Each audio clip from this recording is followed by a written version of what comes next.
बिस्मिल्लाहिर्रहमानिर्रहीम। अस्सलाम वालेकुम रहमतुल्लाहि वबरकातुहू। मैं ज़ुबैर ख़ान हूँ और आप मेरा वीलॉग देख रहे हैं। पर्दा उठता है आज के प्रोग्राम का ये मौजू है। चंद रोज़ कबल जो मास्को के नवाह में दहशत गर्दी का वाक़या हुआ है उसके चंद नकात का तज्ज़िया करना मकसूद है।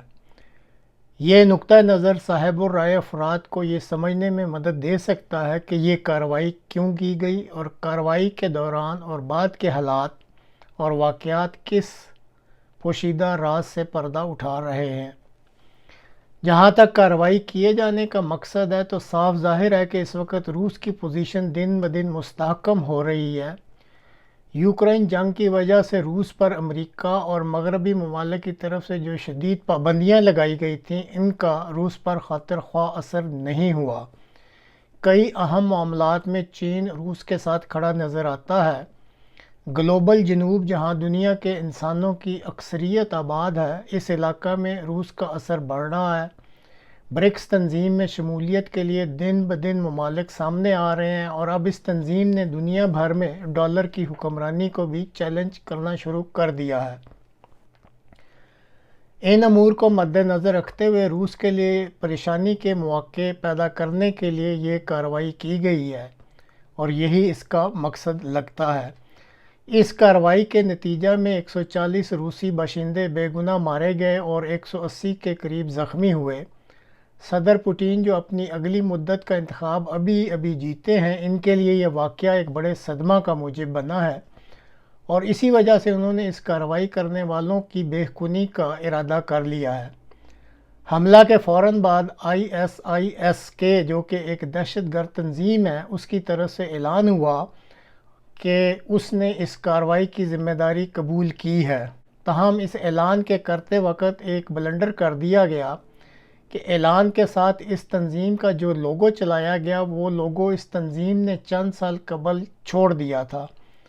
इस बिना पर इस तंजीम की तरफ से इस कार्रवाई की ज़िम्मेदारी कबूल करने के ऐलान की सेहत पर अब पूरी दुनिया में शकूक व शुबहात का इजहार किया जा रहा है। ISIS की तरफ से ऐसी कार्रवाई करने वाले हमेशा मर जाने के इरादा से ये कार्रवाइयाँ करते हैं क्योंकि उनकी ब्रेन वॉशिंग इस तरह की जाती है कि वो शहीद होंगे और सीधे जन्नत में जाएंगे। अब इस कार्रवाई में जो मुजरम पकड़े गए हैं उनके मुताबिक वो मरने के लिए कतन तैयार नहीं थे, बल्कि उन्होंने इस जुर्म के बदले 5-5 हज़ार डॉलर फ़ीकस लेने का सौदा किया था और कार्रवाई के बाद वो काफ़ी गैर मुहतात तरीके से भागे के पकड़ लिए गए। ये हालात व वाक़यात भी इस तरफ तवज्जो मबजूल कराते हैं कि शायद ये ISIS की कार्रवाई नहीं है। ISIS की कार्रवाइयों में इस चीज़ का भी उनसर देखा गया है कि अगर जुर्म करने वाला बच जाता है तो या तो इसको कार्रवाई के फ़ौरन बाद ISIS की कोई प्रॉक्सी मौका पर ही कार्रवाई करके ख़त्म कर देती है, बसूरत दीगर जुर्म करने वाले को उस कार्रवाई की जगह से नज़दीक किसी जगह पर एक महफूज मुकाम का पता दिया जाता है जहां उसको पहुंचना होता है। अब ऐसी जगह पर पहुंच जाने के बाद जुर्म करने वाले को हिलाक कर दिया जाता है ताकि निशान मिट जाए। अब मास्को में की जाने वाली कार्रवाई में इस तरह की कोई सूरत सामने नहीं आई। इस वाक़या का अब गहराई से तज्ज़िया करने वाले ख़ुद अंदाज़ा लगा सकते हैं कि क्या ये कार्रवाई ISIS की तरफ मंसूब की जा सकती है या नहीं।